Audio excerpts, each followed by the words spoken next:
I think we can all agree that the third movement of the Appassionata sonata is very, very difficult.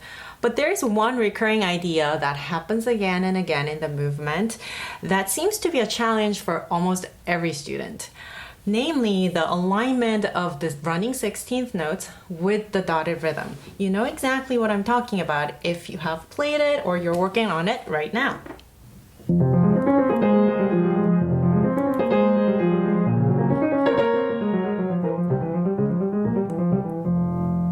So in today's video, I'm going to take apart a few bars of the movement that you just heard and give you some reasons on why you're experiencing this issue, why your hands are not aligning, why something sounds wrong. And I'll also offer some solutions so that you can go to your practice room and apply it so that the whole movement doesn't sound misaligned. Are you ready? Let's start by picking a good fingering. I use 1, 2, 3, 4, 5, 4, 3. And it's the same for the G flat major arpeggio. 1, 2, 3, 4, 5, 4, 3. Another fingering that kind of works is 1, 2, 3, 1, 3, 2, 1. So the thumb shifts to the next C, and then 1, 3, 2, 1. That one makes a lot of sense to me as well. The last one I like the least is 1, 2, 3, 5, 3, 2, 1. And that's the one that's written in my Henley edition. 1, 2, 3, 5, 3, 2, 1. And although it is very comfortable to execute that fingering, I don't like it for the musical reasons because I can't help but accent that second 16th note in the second beat. Something like that. It makes me emphasize the wrong place and it messes with the dotted rhythm. I'll talk about this a little bit later, but pulse is so important because you're relying on that sense of pulse to align the hands together. So again, my fingering is 1, 2, 3, 4, 5, 4, 3. So pick between 4, 5, 4, 3 or 1, 2, 3, 1, 3, 2, 1. 1, 2, 3, 1, 3, 2, 1. I recommend using one of those two. And this is about articulation. Don't worry about playing this in legato. It's completely okay for your fingers to articulate here. Of course, you're not playing this in staccato and you're not deliberately trying to make the notes short. I'm just going for precise rhythm and pulse in my 16th notes. So it's far more important for your 16th notes to run evenly, especially in a case like this where you have this whole other rhythm to align with the right hand.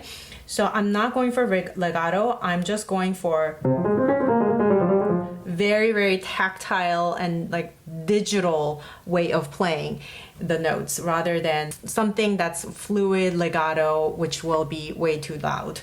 So we want to keep the right hand more or less pianissimo, within the range of pianissimo. And you're kind of just like kind of scratching the surface of the keys. So keep it light. It'll be easier to keep it even and it'll also prevent it from getting too loud. The tempo, by the way, is allegro ma non troppo, which means not too fast. Presto is coming later, as you know, in the coda. So we want to keep this ma non troppo, not too fast. We'll come back to the right hand, but let's work on the left hand a little bit. The left hand, bars 30, 31, 32, 33, you're having to do the cross. So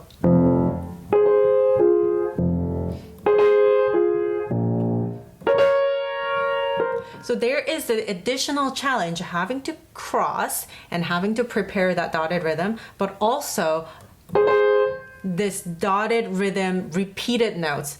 If you're very tense, this repeated interval will not come out or it'll just be simply very too heavy. So you want your arm to be very relaxed, coming from here, moving to there. It draws an arch. It does not go straight like this. it draws an arch coming there. That's the most natural way of getting from this position to this position. There is enough time. If this was like a 16th note to jump, then yes, you need to go this way. Very, very quick motion. But in this case, there is plenty of time for you to not panic and to relax.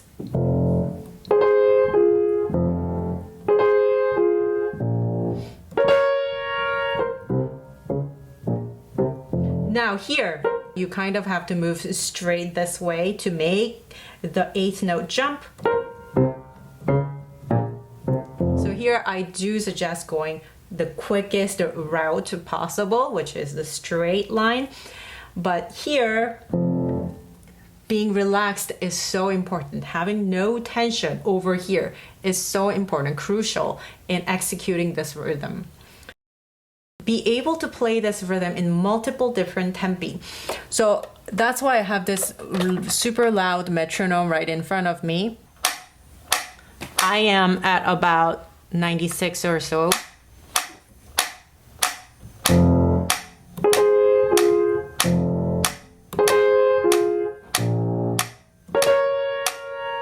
But you should be able to do this in all different tempi. Let's do it a little bit faster. 108 or so.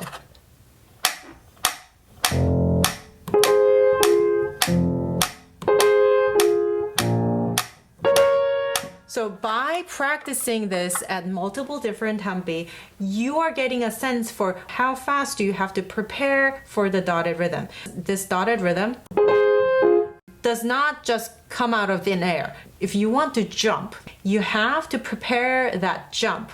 And if there is a precise moment that you want to land on, that's your downbeat, then you need to be more calculating about how soon you need to prepare that so that you can land on the beat. Most of the time when students get this misaligned, the problem comes from the dotted rhythm, not from the faster notes. And part of the reason is because the student is not preparing for that dotted rhythm.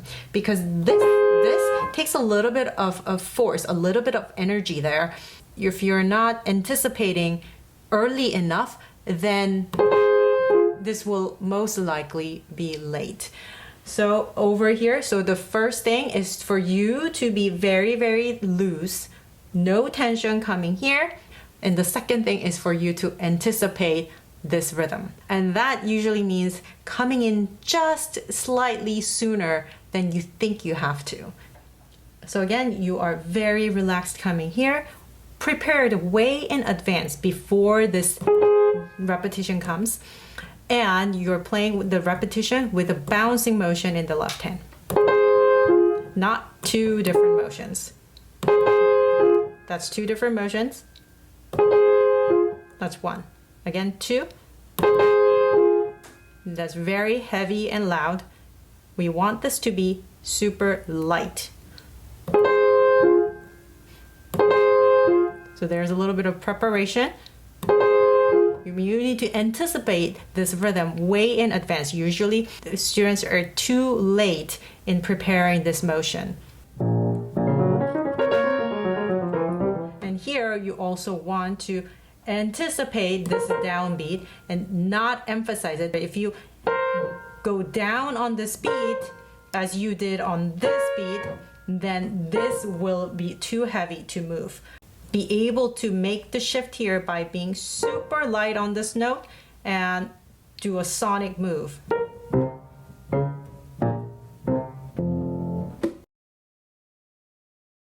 So as I alluded to earlier, that sense of pulse is so crucial in aligning the 16th notes with the dotted rhythm. If you know where your sense of pulse is, and that comes from you, it doesn't come from your right hand, it doesn't come from your left hand, it comes from you. You are the command center, you're the orchestra conductor that signals, that conducts slightly ahead of the orchestra to cue them, that your fingers and your nerves will respond to. If you're still not very solid in your sense of pulse after practicing with the metronome many, many times, then try this technique out. play the first note of each quarter in the right hand. So that's C, A flat, and F, which spells out what? F minor chord. And the next one goes D flat, B flat, and G flat, which spells out the G flat major chord. So I don't think this was by any means an accident on Beethoven's part. Listen to these specific notes that fall on the beat while you are imagining the rest of it. The whole 16th note passage, you are imagining it while you are playing the first of each group. So